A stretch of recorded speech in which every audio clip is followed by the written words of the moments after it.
Pourquoi je crée un nouveau spectacle sur Charles de Foucault, alors que j'en avais déjà fait un il y a une douzaine d'années? Parce que ce personnage de Charles de Foucault m'intrigue, m'intéresse, m'interpelle.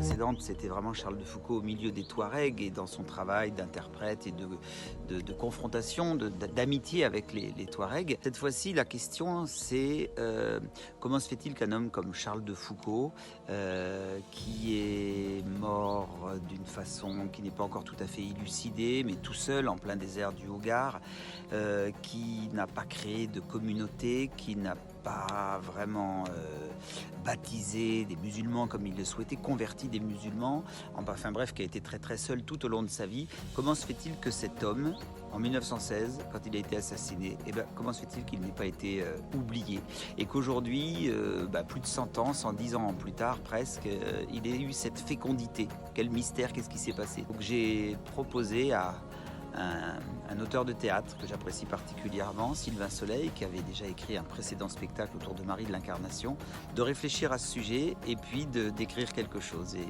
il m'a livré un texte qui me plaît beaucoup, dans lequel je serai seul. Et ce spectacle s'appelle « On n'aimera jamais assez ».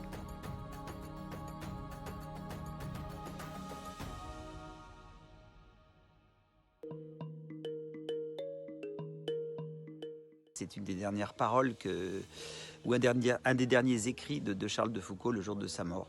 Voilà un petit peu l'historique et la motivation de ce spectacle qui sera créé à Angers le 9 novembre 2022 à 20 h dans le cadre du Festival des Retournés, et j'espère que ce spectacle tournera après.